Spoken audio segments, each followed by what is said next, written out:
todos quase do Salão, o Jacob Oliveira, que é uma trajetória muitíssimo adequada para fazer esta conferência. É engenheiro, fez o MBA no Porto, um dos primeiros MBAs que eu desenvolvi pela AIB, fez um programa no IES, na AMP, um par destes que se fazem em e teve uma carreira riquíssima na Bosch. A partir de Aveiro, no Vulcano, se chegou a presidente da Bosch em Portugal. E aquilo que é impressionante, pelo menos a mim, vocês conhecem também, é que fez isto sempre a crescer, sempre a introduzir conhecimento e competitividade dos produtos. Por isso mesmo, a Vulcano passou a ser a Bosch Termotecnologia e passou a ser, digamos assim, a cabeça deste negócio do grupo Bosch mundial. Nesse capítulo foi para a China e depois fez algumas outros investimentos a partir deste know-how, desta área, e mais fácil sempre dentro do grupo Bosch. A relação com as empresas alemãs, como vocês sabem, quando é rica, torna-se mais intensa, mais substancial. Portanto, foi presidente da Câmara de Comércio Industrial luso-alemã entre 2009 e 2012. E aí, outra vez, introduziu uma enorme dinamismo e inúmeras realizações que precisamente potenciaram a competitividade nacional. Com consultoras ou a partir da experiência dos empresários alemães, como é óbvio, são muito mais organizados, e a Câmara de Comércio é muito mais sistemática, muito mais, vamos dizer, proativa. As iniciativas são muito menos, vamos dizer, espetaculares, muito mais substanciais. Em comparação com esses empresários, desenvolveu uma atividade muito rica e, de facto, entre outros, tem sido um dos pilares da relação das empresas alemãs com Portugal. Entre outros, não é? Porque há muitas outras empresas, mas neste âmbito seguiu a existir e fortaleceu em diversos aspectos. De facto, é um engenheiro em que a experiência internacional o enriqueceu. Particularmente, fez investimentos na área de investigações e desenvolvimento. Vou dar economicamente, mas seguramente ele deve ter investido várias dezenas de milhões de euros em Portugal na área de investigações e desenvolvimento. Como saberão,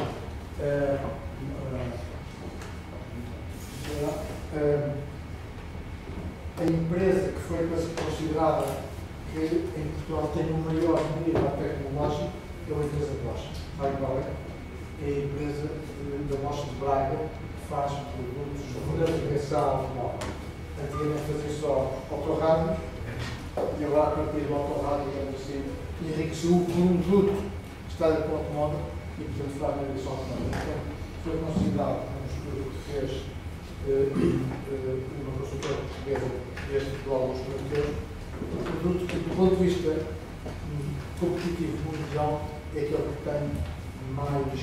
É líder mundial no setor.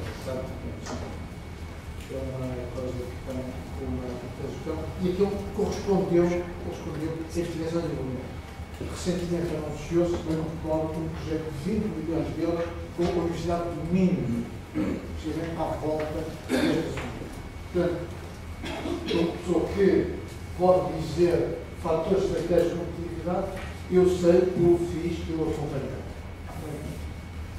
Nesta linha. Recentemente, e de uma forma surpreendente, para alguns, passou para a administradora da produção. Eu depois agora já percebi o que é que aconteceu.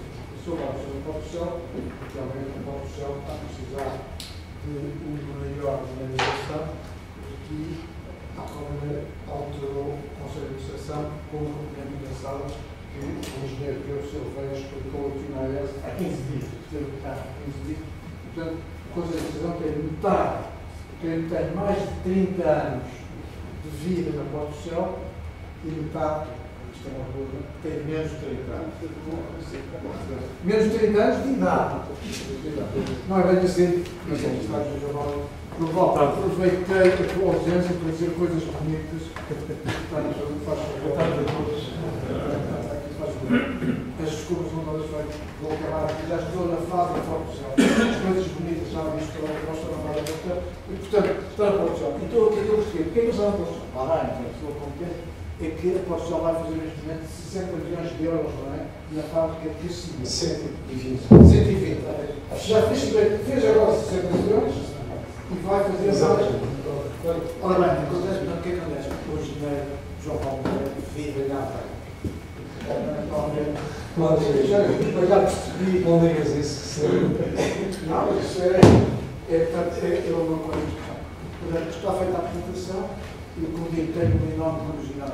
Uma enorme curiosidade de ouvir. Mas é diretamente à apresentação e depois já vou as perguntas. João, de facto, que é um jornalista que pode falar com uma propriedade e uma autoridade continuamente desenvolvida. Muito obrigado por teres vindo, apesar dessas comunicações, do novo trabalho, das novas responsabilidades e do teatro. Em primeiro lugar, tenho que vos pedir desculpa. Eu trabalhei 26 anos no Grupo Bosch e uma prática alemã não permite um atraso, mas eu confesso-vos que fiz um azidice no Marquês de Pombal e enfiei na faixa errada, fui para a Fonte Fernandes, tive que ir ao Saldanha e voltar para trás. Peço imensa desculpa. Bom, quando o José me convidou para vir aqui ao AES, enfim, relatar aquilo que foi a minha experiência à frente da multinacional Bosch, da qual estive em Portugal, depois de uma carreira internacional, cerca de 13 anos, eu confesso que tentei demover o José a insistir, como sabem, eu ando convencendo, porque eu estava de missionário do Grupo Bosch, porque aceitei um desafio. Eu tenho 49 anos e estava há muito tempo na Bosch e achei que estava na altura de fazer uma coisa diferente. E esta era provavelmente uma última oportunidade. As pessoas a partir dos 50 anos normalmente acomodam-se. Então coloquei-me totalmente na minha zona de desconforto. E estou a fazer uma coisa completamente diferente daquela que fazia, mas também não queria deixar de passar a oportunidade de dizer que, de facto, a Portcel é praticamente uma empresa única em Portugal e era um convite irrecusável. E ficou alguma pena que saí da Bosch e hoje vos venho falar, de facto... Penso que se não se faz o mais gostado, é o comando. O seu comando dos pais, sim. Sim, mas não está... sou eu que estou a ouvir, muito bem. Mas hoje venho-vos falar daquilo que foi a minha experiência, ou essencialmente daquilo que foi a minha experiência na Bosch, e o José disse-me que queria que eu vos tentasse transmitir aquilo que foi, enfim, aquilo que foram as experiências junto do acionista para convencer a Bosch a investir mais em Portugal. E, portanto, eu tentei preparar aqui algumas coisas que, de alguma forma, foram a base da sustentação do sucesso. Infelizmente, em Portugal, não temos muitas empresas multinacionais a investir em Portugal, mas ainda hoje, por acaso, disse a um ex-colaborador meu que a Bosch, e eu tenho que me colocar do lado dos que falharam, a Bosch já devia ter investido e acordado muito mais para Portugal, porque ontem uma das nossas fábricas, a fábrica da Aveiro, onde eu fui administrador executivo durante 13 anos, ganhou o prémio da melhor fábrica do Grupo Bosch a nível mundial. E digo isto, obviamente, com orgulho, eles podiam ter dado o prémio antes de eu ter saído, teria sentido que o prémio ainda era um pouco mais meu, mas de facto é um motivo de enorme orgulho, como calculam, para as pessoas que trabalham na empresa, até porque a fábrica compete com fábricas. Isto é uma competição internacional que o Grupo Bosch faz, onde se candidatam é obrigatório todas as fábricas candidatarem-se e depois há um ranking. Nós, ou melhor, eles já tinham conseguido 2 vezes uma menção honrosa de ser o top 5 e desta vez ganharam o primeiro lugar. E se me perguntarem em 2007, quando este ranking começou, eu não acreditei que fosse possível. E disse isto no contexto que, de facto, Portugal tem condições únicas para atrair investimento estrangeiro. Haja juízo agora nesta tomada, eu diria, de assalto do país, porque, de facto, nós temos uma situação de grande paz social, temos pessoas fantásticas, os recursos humanos que temos em Portugal. Eu nunca tive qualquer sentimento de inferioridade por ser português da Bosch, antes pelo contrário. As pessoas que trabalham na Bosch em Portugal têm um orgulho enorme e chegam lá fora e as pessoas dizem: tu és português, Portanto, a credibilidade de Portugal hoje dentro do Grupo Bosch é enorme por causa das pessoas que trabalham nas empresas, não há outra razão. E, portanto, eu vou-vos aqui maçar, até porque já estamos perto da hora de jantar, vou-vos aqui maçar com algumas ideias daquilo que foi feito e depois, obviamente, teremos tempo para responder a questões que me queiram colocar. Bom, eu comecei, obviamente, já tinha referido pelos recursos humanos. Isto é um lugar comum, dizer que os recursos humanos são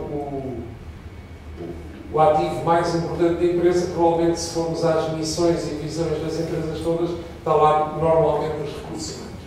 Eu, quando entrei na Portcel, achei curioso, nós fizemos um fim de semana aliás, está o Luís João Pacheco de Castro, do Eurogrupo, e foi o Guilherme de Bordeaux, que é sócio do João, que coordenou. Foi um fim de semana de reflexão. Depois, no final, as nossas senhoras também apareceram. Um team building, mas foi muito bom. E eu provoquei logo no primeiro dia, porque estava toda a gente a falar nos recursos humanos, e eu disse: mas vocês querem ou não colocar os recursos humanos em primeiro lugar? Porque, se quisermos, depois vamos ter que fazer muitas coisas que hoje não estão feitas. E posso-vos dizer que neste momento há uma dinâmica, de facto, para o fazer, e estava a dar um gozo especial, porque estou a viver uma experiência nova, com pessoas novas, com uma lógica completamente diferente, mas onde as bases essenciais são muito semelhantes. O que é que quer dizer pôr os recursos humanos em primeiro lugar? Bom, em primeiro lugar, eu diria a questão da comunicação. As pessoas informadas. Eu tenho um pavor daquilo que os autores chamam da comunicação da mulher atriz. Nós, em Portugal, temos uma expressão que é o diário da Gazeta. É comunicar.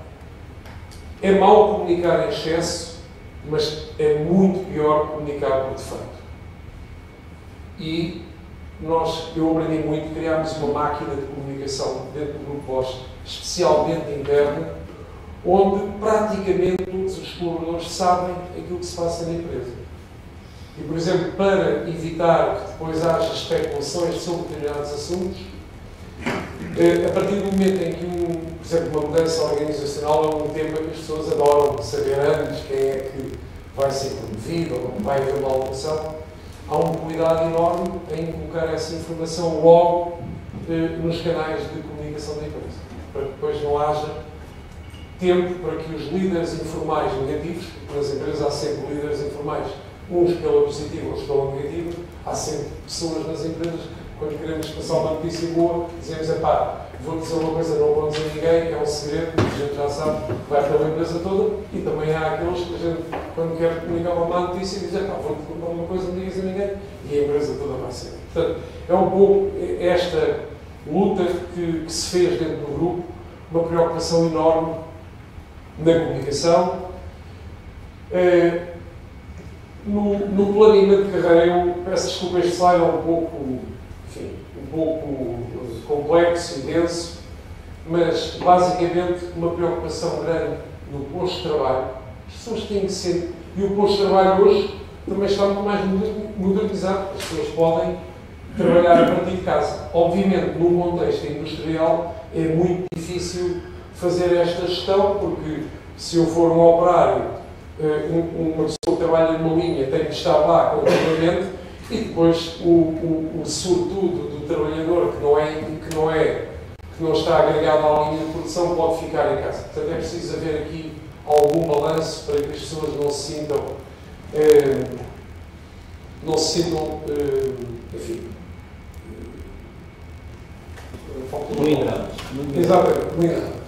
Mas há aqui uma questão muito importante, que é esta do team spirit e do cooperation. Portanto, na Bosch há um sistema de retribuição aos colaboradores variável em função do desempenho em grupo. Aliás, neste momento está em discussão deixar de haver objetivos individuais e passarem a haver só objetivos em grupo, para evitar aquela segmentação que nós, seres humanos, fazemos tão depressa, que é: eu sou deste clube e tu és daquele. Eu ainda hoje tive, enfim, não foi bem que me aborrecer, mas tive que chamar 2 senior managers da Portcel, que estavam numa discussão por e-mail, quando estão no mesmo edifício, a discutir uma coisa que o interesse principal nem sequer era o deles particular ou profissional, mas era o da empresa. Isto porque os seres humanos muito rapidamente pensam por si. Pensam no seu interesse pessoal, e nós, na Bosch, tentamos sempre, de alguma forma, desagregar isto. No fundo, é como pegar num organigrama de uma empresa e dar-lhe uma volta em 90 graus. Porque o que interessa é o que entra e o que sai. Esta é que é a lógica, e foi isto que se explicou às pessoas durante muito tempo. E depois é preciso, obviamente, sempre premiar os que trabalham bem e castigar os que não trabalham.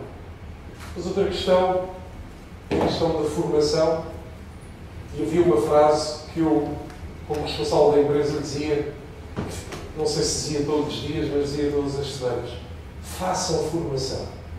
Porque a formação fica convosco, fica connosco.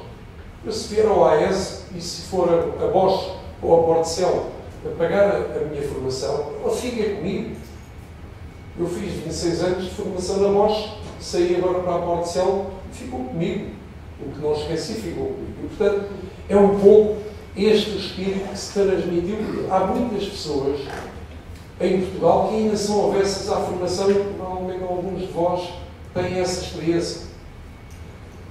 Depois um outro pilar importantíssimo, que é o pilar da carreira. As pessoas têm que ter uma perspectiva: qual é a carreira que podem fazer, qual é a carreira que podem almejar. E nós tínhamos sempre uma preocupação, que era: qualquer pessoa pode fazer uma carreira independentemente daquilo que estudou quando chegou à empresa. Tínhamos dentro da empresa uma série de ferramentas, nomeadamente o ensino recorrente, e há uma série de jovens, que hoje já não são tão jovens assim, que entramos na empresa ainda por cima. As nossas empresas estão em meios, enfim, estamos a falar de Braga, Aveiro, não estamos a falar dos Lisboa e Valdez, Braga, Aveiro e Ovar, meios muito industrializados ou do setor primário. Portanto, era perfeitamente normal que as pessoas chegassem à empresa sem uma grande formação. Muita formação. E vou-vos contar uma história. Uma vez estava numa reunião na Alemanha, e era um conjunto de talvez 12 fábricas, e o meu chefe disse às pessoas: o melhor engenheiro industrial que nós temos é o Rui Silva de Portugal. E eu disse: não concordo. E ele disse: não concordas? Mas é o teu colaborador. Não concordo. O Rui Silva não é engenheiro. Que era um homem que tinha uma formação e uma experiência prática fantástica, era muito melhor que os engenheiros, os alemães, os franceses, os ingleses. Estamos a falar aqui num contexto muito europeu. Este homem, Rui Silva, que é o nosso diretor de manutenção, já fez um curso na universidade. Chegou à empresa com a quarta classe, ou com o sexto ano de escolaridade. Eu gosto sempre de relatar este exemplo, porque é um exemplo de alguém que chegou à empresa, percebeu que precisava de vantagens competitivas e foi ganhá-las. E a empresa apoiou. Chamo também a atenção, por exemplo, para aquilo que a Bosch fez em conjunto com a ATEC, com a Siemens e com a Alta Europa, que foi a criação de uma escola de formação profissional que é a ATEC. Eu estive na gênese da ATEC, foi algo que nos deu muito trabalho. Tínhamos um contrato muito exigente com o governo português de meritocracia, ou seja, nós tínhamos uma taxa de empregabilidade dos jovens no final do ano de 95% e creio que era de 85% no final de 3 meses. E nós superámos sempre essas taxas porque, de facto, a qualidade dos jovens era tão boa. E ontem, numa reunião na Portugal, alguém disse que o que nós precisávamos era de fazer um curso de formação na ATEC. E, portanto, e a ATEC não é uma escola de formação para engenheiros nem para pessoas licenciadas. É essencialmente para aquele grande problema que nós temos em Portugal, que são os jovens do grau intermédio. E, por último, a questão da apreciação ou do reconhecimento. Sei que hoje, por exemplo, ontem foi anunciado o prémio da melhor fábrica, hoje houve um bolo, um mega bolo na cantina. Eu ainda está lá a reitora a fazer o bolo para todos os colaboradores poderem soprar as velas. Portanto, é isto que, às vezes, coisas que se fazem. Eu posso dizer que, por exemplo, na altura da crise, em 2011, meti-me no avião, fui à Alemanha falar com uma pessoa com quem eu tinha uma péssima relação. Eu detestava o homem, ele era o número 3 do grupo Bosch, felizmente, depois reformou-se. Fui falar com ele com um plano de apoio aos colaboradores da Bosch em Portugal. E tive sorte, correu bem, trouxe lá um apoio dele que incluía um desconto em supermercados. Nós tínhamos um acordo com uma cadeia de supermercados, em que os colaboradores da Bosch tinham um cartão, depois era financiado a 50% pela empresa e 50% pelo supermercado. E são 4 mil colaboradores em Portugal. Tínhamos aqui alguma massa crítica. Apoio a infantários, emprestámos dinheiro para pessoas poderem pagar alguns juros ou alguns empréstimos de casas, etc. Emprestámos, não demos o dinheiro, emprestámos e depois as pessoas tiveram que se comprometer com um plano de pagamentos. E os colaboradores da Bosch criaram uma série de eventos de angariação de dinheiro. Não se pode dizer isto elevado, isto não se pagou nenhum imposto, mas de angariação de dinheiro que depois era doado pelos colegas aos colegas quando as pessoas estavam muito aflitas. Há pessoas que na altura se empenhavam de uma forma e depois demos formação, de gestão financeira. Portanto, houve aqui, de facto, um sentimento de um grande espírito de união.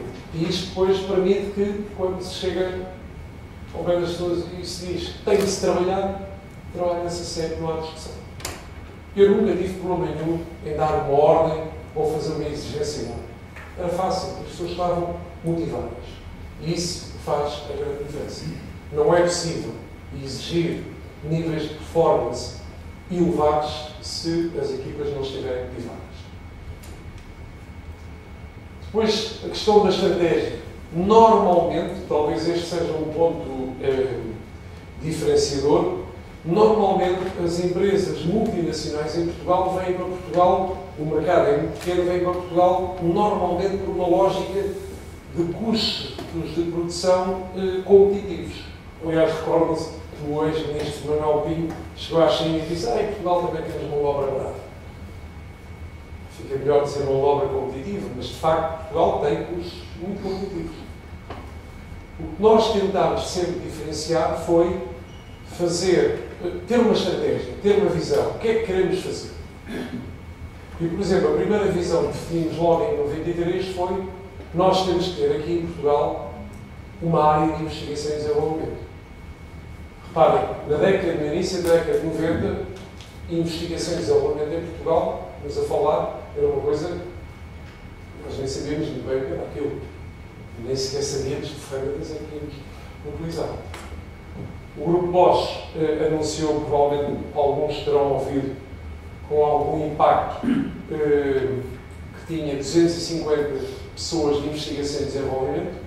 e que se comprometia, ou tinha uma visão, de ter até 2018 500, e neste momento são 350.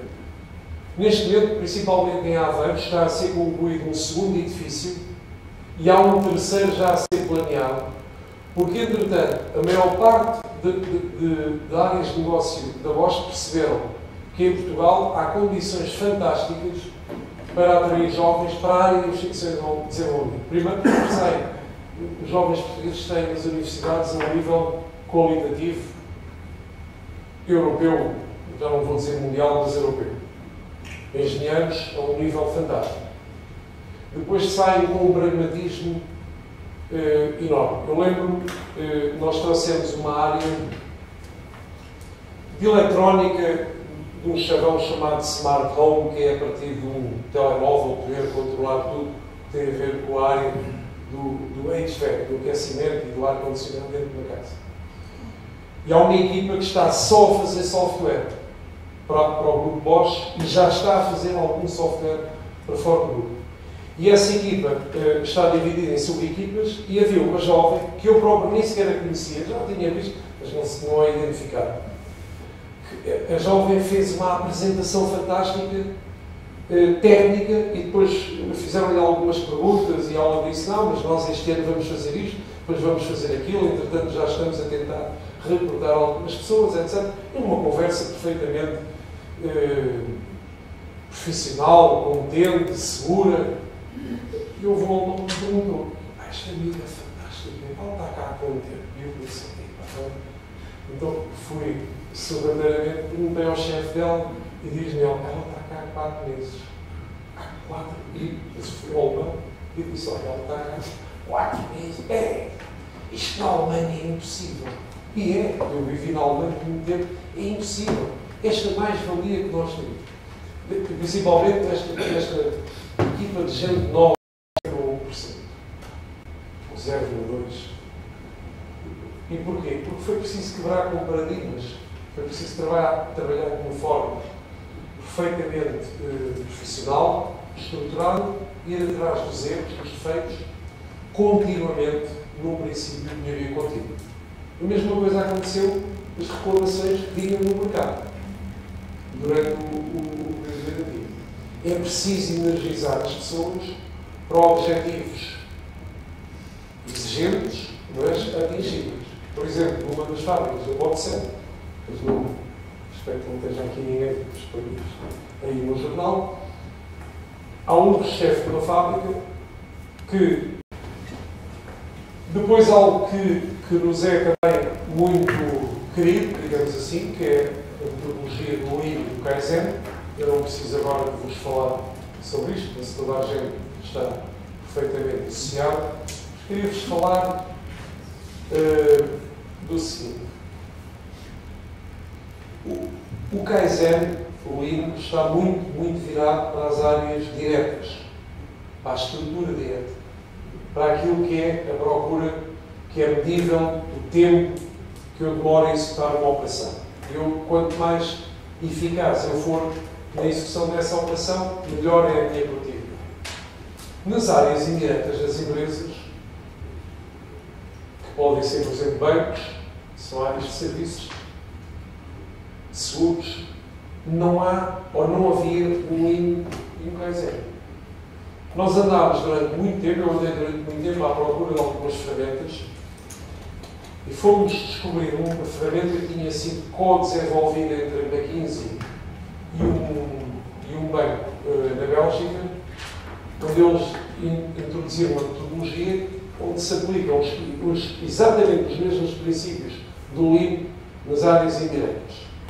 E essa incidência incide essencialmente sobre as pessoas. É curioso. E eu não tenho tempo hoje para vos explicar esta metodologia, mas a metodologia incide sobre as pessoas e sobre a relação líder e colaborador. E quando nós introduzimos a metodologia, chegamos à conclusão que os nossos chefes ocupavam entre 1% e 5% do seu tempo a liderar, a acompanhar os seus colaboradores, a perceber as suas dificuldades. Portanto, eles Eles não, nós. Íamos para a empresa e 95% do tempo nem sequer queríamos saber de quem connosco trabalha. Isto provocou uma revolução na empresa, porque depois a metodologia tem uma série de ferramentas ao nível do coaching, do feedback, e ao nível de uma coisa que provavelmente a maior parte de vocês ainda não ouviu, que é o sit-in, que é o chefe vai se sentar com o colaborador e vai ver como é que o colaborador faz o trabalho. E numa empresa ultramoderna como a nossa, encontramos pessoas que nos disseram: eu faço assim porque sempre fiz. A ti isto depois vai para onde e quem é que vai utilizar isso? Isso não sei. Estou a falar na Bosch em Aveiro, em Braga e em Ovar em 2012, 2013. Portanto, isto é algo que, enfim, e na empresa onde eu estou, acredito que essa realidade seja ainda mais agravante. Isto é algo que faz pensar que, de facto, o principal recurso das empresas não é aquele onde nós afetamos mais tempo. Isto provocou uma revolução na empresa enorme. Tivemos que trazer pessoas de fora também para a formação do coaching e do feedback, até porque a nossa cultura portuguesa não é tão ágil. Nós dizemos muito mais depressa mal por detrás do que pela frente.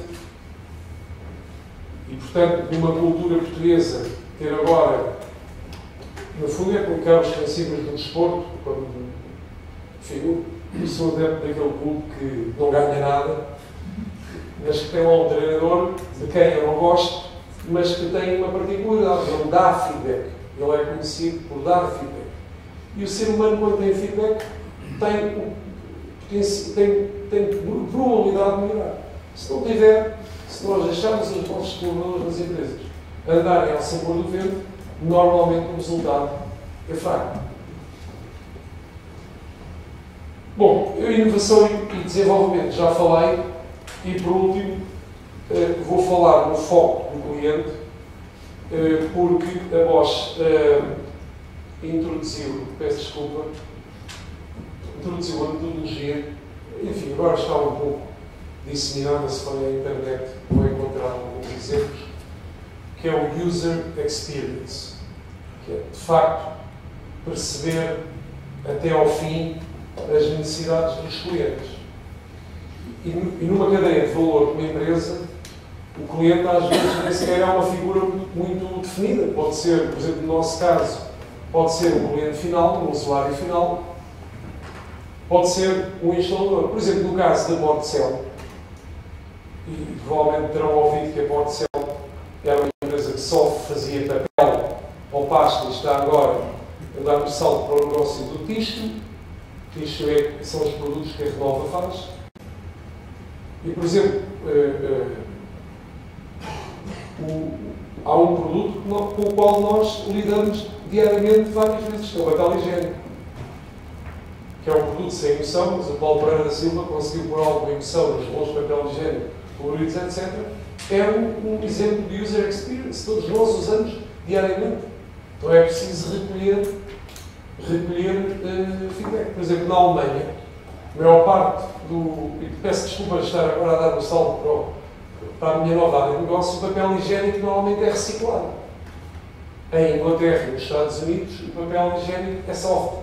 Portanto, quem já esteve num país ou noutro percebe o que é que eu quero dizer.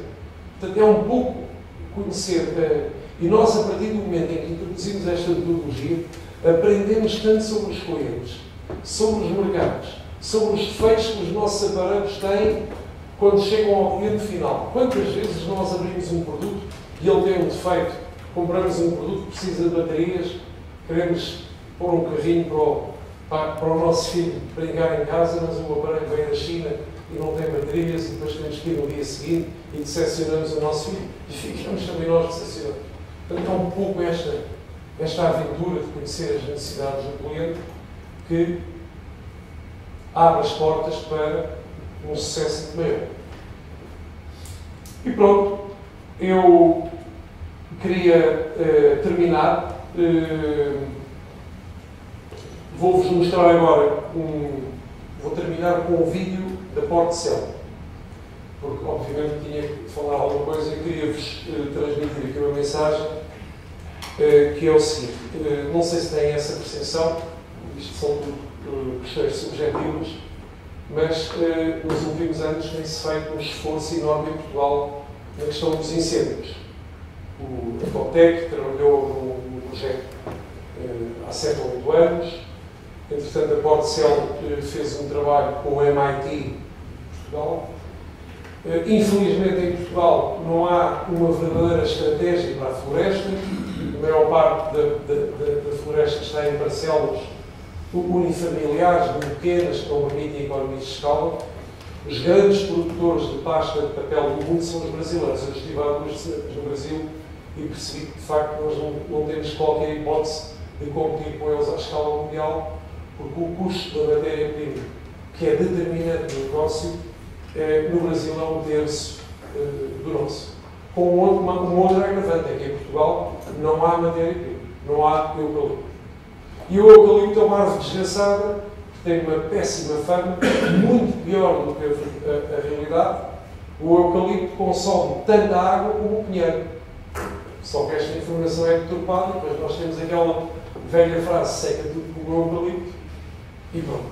Mas o eucalipto é uma fonte de riqueza, e a Portcel trabalhou muito no sentido de tentar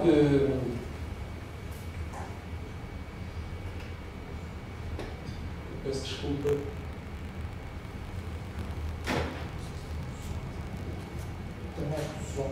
Não, isto conseguiram.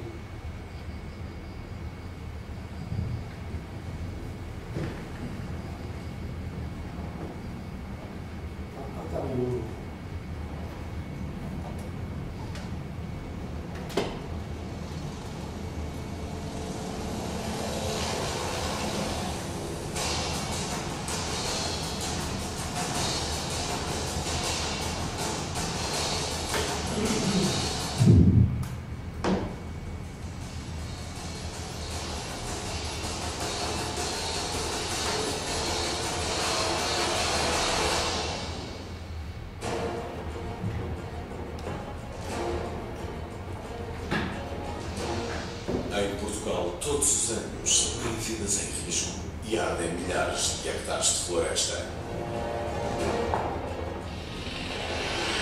O que a natureza levou décadas a criar, o fogo destrói em áreas.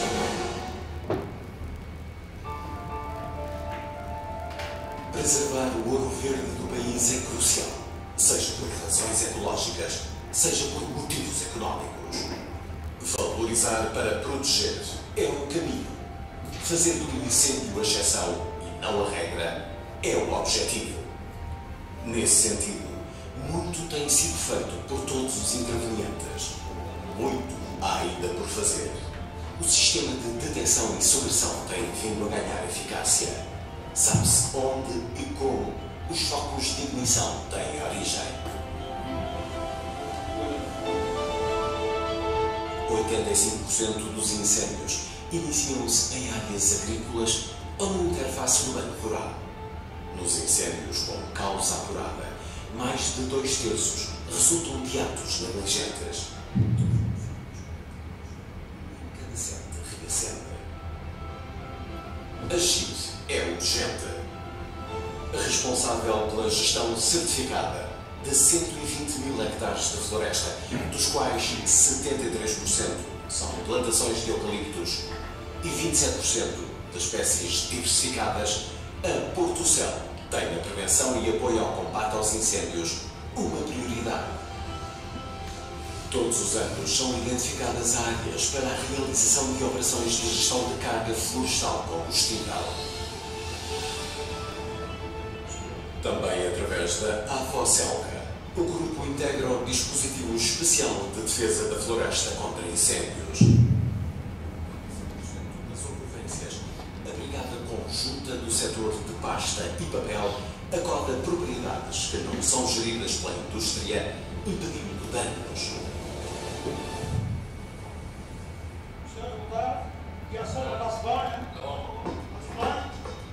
Ciente da importância de envolver a comunidade na estratégia de prevenção, o grupo mantém contacto permanente com os proprietários a par das ações de sensibilização que promove. Para mim, enquanto proprietária de uma casa e de uma quinta no concelho de Penela, próximo de Coimbra, é um grande conforto conforto ser a vizinha da Portocel. Nós já sofremos a ameaça de um incêndio e sabemos como isso é terrível, e sabemos que temos alguém que controla as suas propriedades, vigia a serra, que sente e nutre um carinho especial pela floresta. Para nós é um enorme conforto e estamos muito gratos. Há uma colaboração muito estreita entre a Portocel e a Associação de Abrantes, que nos requer os serviços dos chapadores florestais para os trabalhos nas suas matas. Isto tem inúmeras vantagens, nomeadamente conseguir financeiramente manter uma equipa rentável durante todo o ano.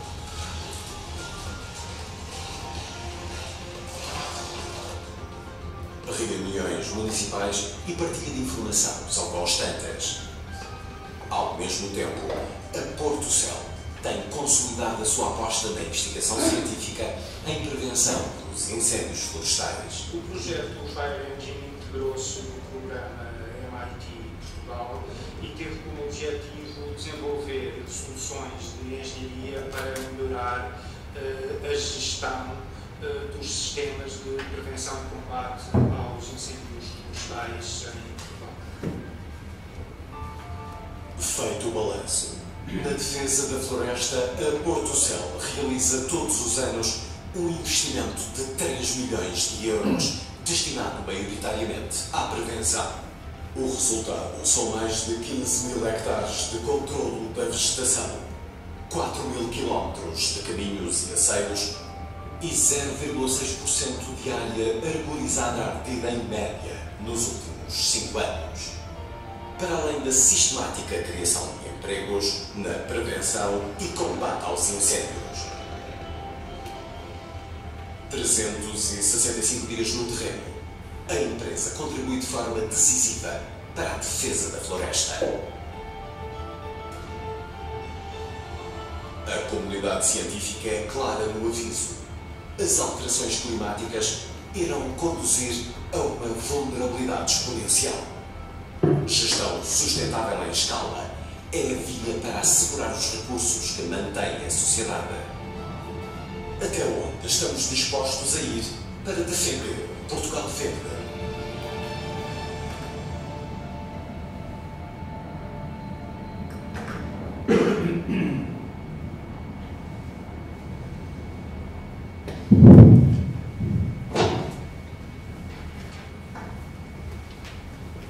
Muito bem.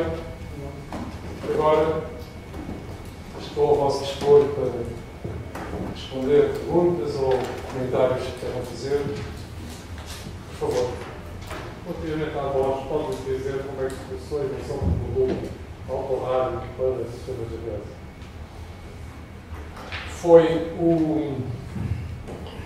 há uma evolução tecnológica. O autorrádio, aquela caixinha que nós levávamos debaixo do braço, desapareceu.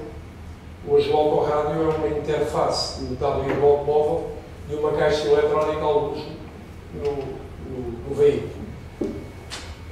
Tivemos a sorte de... Havia uma fábrica na Alemanha que tinha tido uma série de problemas laborais e um dia nós fomos à Alemanha propor fazer uma experiência de trazer uma linha de sistemas de navegação para Portugal. Mandaram-nos embora. Disseram, não, vou pensar nisso, vocês fazem autorrádios e nós na Alemanha fazemos sistemas de navegação. Entretanto, há um cliente nosso, que foi a General Motors, que veio fazer uma auditoria à fábrica de Braga. A auditoria correu muito bem, a anterior tinha corrido muito mal, portanto a expectativa deles era baixa, correu muitíssimo bem. E ele, na semana seguinte, estava com o responsável desse negócio numa reunião de fornecedores. E disse-lhe, não percebo porque é que vocês não fazem sistemas de navegação em Portugal quando a vossa fábrica de Portugal é melhor que a fábrica da Alemanha. E foi o toque de Midas. Passado 2 dias tínhamos um telefonema para fazer a fábrica, portanto, para iniciarmos a preparação para trazer o produto de Portugal. Passa primeiro por ter uma equipa de investigação e desenvolvimento de projeto para fazer a industrialização do produto. Tivemos sorte. Estou convencido que se não tivesse havido aquele encontro na semana seguinte, a mensagem ter-se diluído no tempo e provavelmente iria demorar mais tempo. Essa fábrica na Alemanha já fechou e está praticamente tudo aqui. Depois a Bosch fez uma aventura na China que correu mal, fez uma aventura na Malásia que não correu muito mal, mas esta é a maior fábrica da Europa. 50% dos sistemas de navegação e autorrádios, aquilo que se pode chamar autorrádio, que são instalados na Europa, são feitos na nossa fábrica. 25% são feitos numa fábrica concorrente que fica do outro lado da rua, que é da Delphi. Ou 20%, eles estão um pouco mais abaixo. A sorte dá muito trabalho. Não, mas é isso, quer dizer, é preciso. É muito. Uma pitada de sorte. Mas não é preciso ficar. É muito melhor ficar sossegadinho. Eu gosto sempre de provocar as pessoas, é muito mais fácil não fazer nada. E lamentarmos que é muito difícil. Uma citação de alguém que dizia que se considerava um homem de sorte, mas podia descobrir ao longo da vida, quanto mais trabalhava, mais sorte tinha.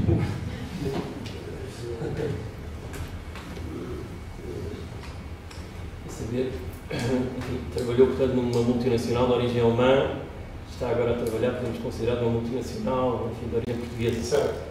Nasceu de um processo de privatização de empresas que eram estatais, a Portcel, adquirida por um grupo, um grande cariz familiar, um acionista militar, não é? Como é que, enfim, este processo de modernização, que eu percebo, das notícias, enfim, que a Portcel, de diversificação e internacionalização, está a decorrer? Que dificuldades é que sente tentar, enfim, quais é que são os principais desafios neste momento do grupo para conseguir fazer o que foi feito na Bosch, ou alguma coisa parecida, enfim, de modernização? O ponto de partida é diferente, não é? É uma boa pergunta. A Portcel é a empresa portuguesa mais internacional. Vende produtos para 130 mercados. Mas, quer dizer, não é uma palete e conta. É que vende mesmo. E ontem estivemos, na terça-feira, tivemos a reunião trimestral com o acionista, onde, de facto, a CEMAPA, que é o acionista de referência, tem agora um novo CEO, e ele pediu para ver. Eu não sei se a pergunta dele tinha uma rasteira. Ele disse: pá, mas vocês falam aí nas notícias que vendem para 130 países, mostra. E o nosso administrador comercial tirou um slide chamado backup e mostrou, e de facto, e eu costumava brincar com ele quando estamos, porque ele é o meu cliente e eu sou o fornecedor dele, porque eu tenho valor industrial, e eu digo-lhe sempre: pá, pronto, se vendermos papel para o Burkina Faso, e ele dizia-me sempre: mas eu vendo papel para o Burkina Faso. A Portcel vende 40 mil toneladas no Burkina Faso, que eu não fazia ideia. Quando é que vive? 40 mil toneladas de papel no Burkina Faso. Tem um cliente e tem praticamente o monopólio do mercado. Mas para ir à sua pergunta, a Portcel é uma empresa industrialmente só em Portugal. Portanto, esse é o primeiro desafio, é internacionalizar as suas operações. Número 1. Número 2, é uma empresa que não fez rejuvenescimento, nada contra as pessoas de material de idade, mas as empresas não podem ver a média de idades, ano após ano, a aumentar um dígito e não fazer nada. Neste momento há um programa de rejuvenescimento, tentar balançar, que custa dinheiro, porque algumas pessoas vão sair por vontade própria a partir dos 61 anos com a ajuda da empresa, e é preciso trazer sangue novo e é preciso formar as pessoas. E no processo industrial da Bosch demora um mês ou 2, na Portcel demora anos. É um processo ultra complicado. Dentro de uma fábrica de celulose há uma caldeira, chamada a caldeira de recuperação, onde se faz a queima. Eu não sou engenheiro químico e, portanto, se tiver aqui algum engenheiro químico e se eu disser alguma coisa curada, não é coisa, é por eu sair daqui com a minha credibilidade intacta. Mas há uma caldeira, que é a caldeira de recuperação, onde se faz a queima de todos os produtos que são supérfluos ao processo de cozimento da madeira, que é a caldeira de recuperação, que é um reator químico. Na nossa fábrica de Setúbal explodiu o reator químico em 1986, morreram algumas pessoas e a fábrica teve 11 meses parada. A fábrica fatura qualquer coisa com 500 milhões de euros por ano, mas não houve um prejuízo. Portanto, há aqui uma questão preocupante. O acionista, curiosamente, o acionista Bosch e o acionista Semapa, o Sr. Pedro Queiroz Pereira, que é o seu de referência, têm uma postura muito igual. É uma estratégia de longo prazo. Quando ele me contratou, ele disse: olha, eu vou contratá-lo, mas você não é por causa do seu conhecimento na área da celulose. Eu vou contratá-lo, para mim é uma aposta de médio e longo prazo. Tudo aquilo que ele fala connosco é sempre do médio e longo prazo. É curioso. E a Bosch tem exatamente a mesma filosofia. Tem uma visão a médio e longo prazo. O investimento em Moçambique é prova disso, não é? Eu tive uma experiência de um ano numa empresa nacional que, ao longo do capital, era detido por bancos e por uma empresa que eu não posso dizer o nome, mas que eu pensava que tinha uma estratégia mais industrial e não tinha uma estratégia financeira, e no primeiro dia que lá entrei, arrependi-me. Tive a sorte da Bosch me ter rebuscado. A sorte, poderia ter ido para outro sítio, não me senti lá. Depois há outra questão fundamental, que é interessante, que é a Portcel. O mercado, o principal produto da Portcel é o papel. E o papel está em queda. Portanto, tinha que encontrar uma gama nova, e é precisamente o tixo. E o tixo, há aqui uma questão muito curiosa. A Portcel é a primeira empresa no mundo a integrar pasta de papel, produção de papel e a produção de produto final, papel higiênico e guardanapos. Primeira empresa no mundo. Outras vão seguir. Inclusive é o nosso principal concorrente de pasta em Portugal, que é a Altri, que tem uma fábrica em Vila Velha de Ródão, que abastece uma empresa que a Portcel comprou, já está a planear fazer exatamente o mesmo conceito. Eles são sócios maioritários do consórcio, mas vão fazer isso. Porquê? Porque as economias de escala são enormes. O principal mercado que nós estamos a tentar conquistar é o mercado da Europa do Norte. Porquê? Porque a Europa do Norte não produz, compra os rolos de papel, são chamados jumbo reels, compra em Itália e na Turquia, que não produzem pasta, vão comprar pasta ao Brasil. Então eles têm que trazer a pasta seca, que é muito mais cara, têm que a umidificar, depois têm que produzir o papel, depois têm que transportar para a Inglaterra ou para o norte da Europa. Portanto, nós estamos, de facto, convencidos que vamos ter aqui uma competitividade, e os números apontam para isso, enorme. Vai ser uma oportunidade boa, por isso, enfim, eu sou de Aveiro e há pouco o José ligou. Nós temos 3 fábricas e, portanto, eu não quero que alguém pense que eu estou a puxar mais a brasa para a fábrica de Aveiro, mas, de facto, a fábrica de Aveiro é a única fábrica do grupo em Portugal que não é integrada, não produz papel e, portanto, tem ali uma vantagem competitiva ao fazer este investimento. E vai criar emprego em Portugal e vai ajudar a balança para eles. O objetivo da sua operação é vender o produto final, como a nova, que já citou, ou só vender o jogo deals, que depois transforma em rosto de papel? É uma boa pergunta. Nós, no projeto Vila Velha de Ródão, onde comprámos uma empresa chamada AMS, eles compram o papel, compram a pasta por via líquida da fábrica do nosso concorrente, na altura não era, que eles tiveram o engenho de se colocarem perto de uma fábrica produtora de pasta e produzem o papel e fazem depois a transformação em produto final. No nosso modelo de negócio para Cacia, exatamente, são 2 fábricas completamente diferentes, estão completamente diferentes. E no nosso negócio de papel de escritório, do vulgo Navigator, que é o papel mais conhecido do mundo, não sei se tem esta noção, é um case study de marketing fabuloso, meia dúzia de pessoas na Figueira da Foz criaram a marca Navigator, que é a marca de referência ao Rolls-Royce ou Mercedes, se quisermos, do papel do mundo inteiro. Em qualquer sítio onde alguém da Portcel vá e que diga que somos a marca do Navigator, Estados Unidos é a marca de referência. Também nas fábricas, em Setúbal e na Figueira, o papel, portanto, nós fazemos o papel e depois fazemos a transformação do papel, que é de bolinhos para a folha A4 ou para o oferecimento.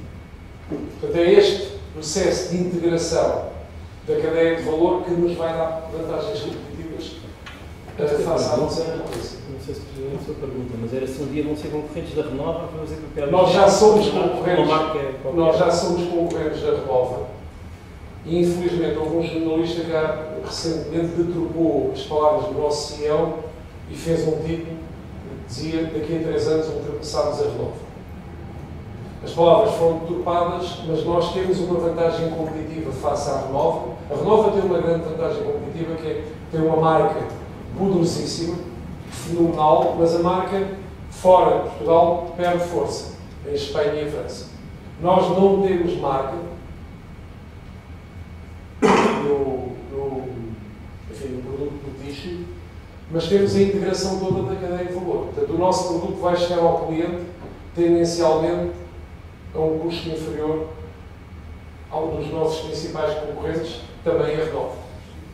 Bom, mas eles provavelmente vão reagir, pensando se calhar em montar uma fábrica de papel junto a uma fábrica de pasta. O segredo, a roda está inventada. Não sei se respondi à pergunta que me fez entre a Bosch e a Porcel. Sim. Tem esse programa de rejuvenescimento de pessoas. Mas tenho o prazer de trabalhar com o acionista de referência, é de facto um prazer.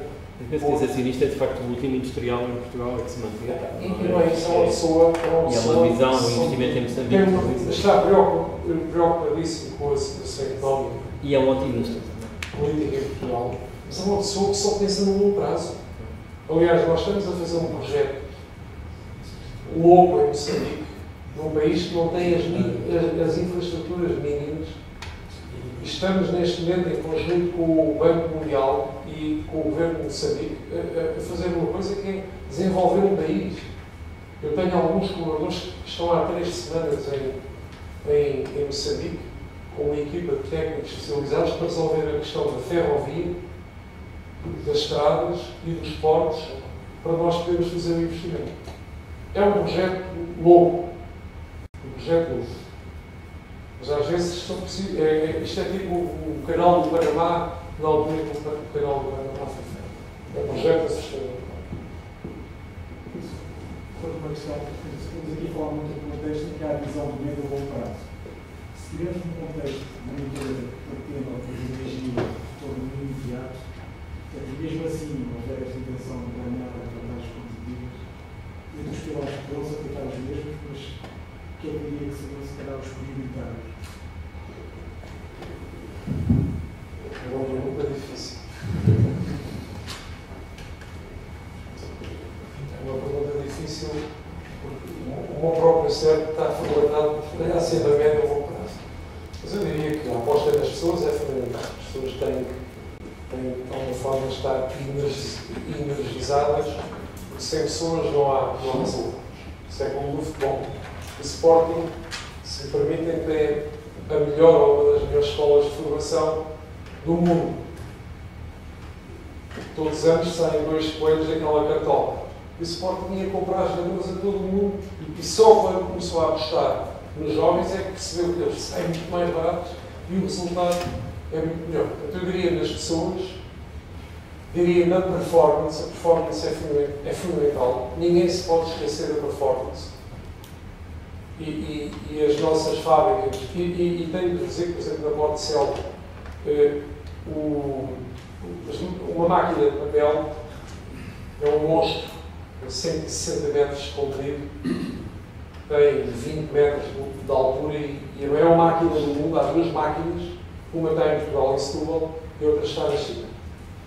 A máquina e o fabricante foi o mesmo, é uma empresa finlandesa chamada Valmet. A nossa máquina é muito melhor que a máquina chinesa. A máquina é a mesma, a performance da máquina. O papel anda a 1800, 1700 metros por minuto. São 100 km por hora. Uma folha de papel com 10 metros de largura, à velocidade de 100 km por hora, e quando rasga, pois é preciso, porque o papel, agora têm que imaginar, no metro zero sai uma pasta diluída com 2% de fibra, e no fim sai uma folha de bacalhau completamente seca, onde podemos escrever a quantidade de energia neste processo. Eu convido-vos um dia que queiram visitar, ou ao Portcel em Setúbal ou na Figueira. Na Figueira há duas máquinas ligeiramente mais pequenas, e depois em Setúbal há duas máquinas mais antigas, que vieram de uma empresa que era a Inapa, que foi comprada pela Portcel na altura da fusão. As nossas máquinas mais antigas de Setúbal são os calhamecos da indústria das máquinas de papel. Mas elas estão na curva de custo que os fabricantes fazem em todo o mundo, estão do lado esquerdo da curva, mesmo as máquinas piores. Ou seja, estão do lado da competitividade. O mérito, obviamente, não é meu, eu estou lá há 4 meses. Mas a performance industrial é inquestionável. Numa indústria de processo também é curioso, eu vinha de uma indústria onde nós trabalhávamos a 2 ou 3 turnos. Havia um problema numa linha, nós queríamos compensar no fim de semana. Na indústria de processo, eu só levo más notícias para o sinistro. Parou a linha ou parou a fábrica, perdemos, não recuperamos mais. Portanto, é aqui a performance industrial é fenomenal. É fundamental. Depois a questão da qualidade. No curto prazo, a qualidade é fundamental. E vocês vejam o que vai acontecer à Volkswagen. Eu temo que a Volkswagen possa desaparecer. Por acaso, curiosamente, o fornecedor da solução do hardware e do software que não cumpre a norma é a Bosch. Curiosamente. A Bosch, obviamente, está em pânico, ficou em pânico, veio logo a terreno dizer que nós não somos os culpados, cumprimos com a especificação da Volkswagen. Mas é uma situação sempre desconfortável. Portanto, sintetizando, recursos humanos, performance e qualidade. E vocês recordam-se, peço desculpa, nós em Portugal demorámos muito tempo a adquirir a cultura da qualidade.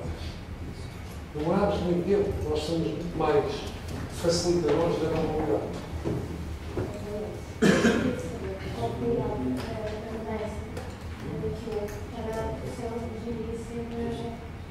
Dinâmica e para entrarem em casas de negócio. Houve alguma alteração A Portcel era uma empresa, é uma boa pergunta. A Portcel era uma empresa estatal que foi nacionalizada e, portanto, viveu com a influência toda dos anos 70. Em 1984, um grupo de pessoas juntou-se, não foi um grupo de pessoas, o governo português tinha comprado uma linha de pasta de papel para fazer uma fábrica em Angola. E essa fábrica chegou a Angola em 1974 para ser instalada na data 25 de Abril e lá ficou 10 anos. Entretanto, trouxeram em 1984, cria-se a empresa São Porcel da Figueira da Foz, onde já havia uma fábrica de pasta que é a Selby, que é do nosso melhor concorrente da Alta. E aquela malta, peço desculpa pela expressão, fizeram uma fábrica com equipamento com 10 anos, equipamento algum deles já quase obsoleto, entrar no ranking das fábricas de pasta. Na altura, os brasileiros ainda não tinham feito. Só para terem uma ideia, a fábrica da Figueira e a de Setúbal fazem 550 mil toneladas de pasta por ano. Eu, há 2 semanas, estive no Brasil a visitar os 3 grandes mundiais que fazem 1.500. São colossos industriais. Alguém que já esteve perto de uma fábrica das nossas consegue imaginar a dimensão. Agora vejam o triplo da dimensão. É uma loucura. E esta equipa na Figueira da Foz colocou-se com um equipamento antigo, algo obsoleto, no ranking dos melhores produtores da Europa, e em 1989, passados 5 anos, decidem ir para o negócio do papel. Não havia em Portugal algumas empresas, a Prado, provavelmente é o nome, a Inapa, mas que não havia nenhuma máquina da dimensão da máquina da primeira máquina que se comprou na Figueira da Foz. E foi um investimento de uma empresa que não tinha muito capital e depois de lançarem a máquina, lançaram o papel Navigator. Foi uma história de sucesso. Entretanto, aparece a Portcel e que faz a fusão Portcel só Portcel. Ainda hoje as pessoas da Figueira têm uma identificação com a empresa, passado 10, 11, 12 anos, ainda têm uma identificação com a empresa e com o nome. Eu tenho colaboradores que reportam a mim na Figueira da Foz. O grupo chama-se Portcel só Portcel, mas a marca é Portcel. Eles têm um cartão da só Portcel. Eu já disse, não, você não pode ter esse cartão. Não. Isto é que é uma empresa. Não se conseguiu fazer a aculturação para o grupo e em breve vamos aparecer provavelmente com um nome neutro, porque a cultura empresarial de uma empresa que teve que fazer por si e que teve que chegar lá e que era uma referência no Brasil, eles quando falavam em Portcel, eles diziam, nós estivemos na Portcel da Figueira da Foz. É uma cultura empresarial completamente diferente. As fábricas de Setúbal e Gacica foram dominadas por sindicatos, por greves, por problemas. Estão hoje num nível de performance industrial exatamente igual à da Figueira da Foz, mas foi muito difícil. Foi um processo que demorou 10 anos. Quando foi privatizado. Uma última pergunta para lá. É da distribuição. Faz o cliente final, está aqui o cliente final, exato. Gostaria de disparar uma pergunta, talvez descontextualizada, mas é assim, se fará sentido no seu papel pensar em fornecer uma estratégia com produtos estudados. Olha, é uma boa pergunta, porque o anterior CEO da Portcel considerava que nós não tínhamos capacidade de nos diferenciarmos da concorrência pela via tecnológica. Bom, a empresa teve sempre muito sucesso e, portanto, não se pode dizer que ele está bem. Mas eu venho habituado a uma cultura empresarial onde a investigação e desenvolvimento faz parte do nosso DNA, ou do meu DNA. Então, uma das primeiras perguntas que eu fiz com o CEO da Portcel, a quem reporto, o Diogo da Silveira, foi qual é a sua visão para a área de investigação e desenvolvimento. E ele disse-me exatamente isto. É fundamental e estamos neste momento em baixo. Eu, como moro em Aveiro e a área de investigação e desenvolvimento do grupo está em Aveiro, por acaso é uma quinta que a Portcel tinha, fantástica. É o Reis, com sequoias, etc. Comecei logo a pensar como é que eu vou resolver o problema. Então fui falar com o vice-reitor da Universidade de Aveiro, faço parte do Conselho Geral da Universidade de Aveiro, tinha uma boa relação com o vice-reitor, e ele disse-me, João Paulo, mas essa é a minha área, eu fiz um doutoramento na área da celulose em Grenoble, portanto, você não quer vir trabalhar para a Portcel? E ele disse, sou capaz. Então, passado uma semana, fizemos-lhe um convite e ele entrou há 2 semanas atrás, é o Carlos Pascoal Neto, e entra com a ideia de fazer exatamente, replicar aquilo que fizemos na Bosch, que é um centro de excelência, que estamos agora a ultimar a candidatura, para colocar em Portugal know-how de investigação e desenvolvimento eu agora vou entrar em gelo fino, como dizem os alemães, e se calhar o gelo não se vai partir e eu vou mergulhar no lado. Que é, vou falar daquilo que não sei, vamos criar 3 áreas de negócio, de investigação, que é o papel, pasta e papel, tixo, não há qualquer desenvolvimento, investigação e desenvolvimento em Portugal na área do tixo, portanto todo o know-how que a Renova e os outros pequenos fabricantes têm é know-how que vem de fora. Vamos criar uma área de investigação e desenvolvimento na área das biorrefinarias. E na área das biorrefinarias vamos tentar, eu vou dizer vamos tentar, porque ainda não há nada provado, utilizar pasta de papel, fibra, para incorporar em componentes automóveis, que tem 2 vantagens que aos ouvidos dos fabricantes de automóveis soam, vou utilizar uma expressão portuguesa, como gingas. É que é mais barato do que o plástico e é mais leve. E quando estamos a falar em peso, estamos a dar um salto para a indústria aeronáutica. Portanto, é esta a nossa ambição. E depois vamos ter 2 áreas transversais, uma de Trend Scouting e uma que é uma área que já existe hoje, de apoio, que transvasa o grupo, que são as áreas do know-how. Por exemplo, todo o know-how daquilo que viram na área das florestas é feito a partir do raiz. O que é que o raiz faz? Analisa os solos, a composição química dos solos, e diz algo.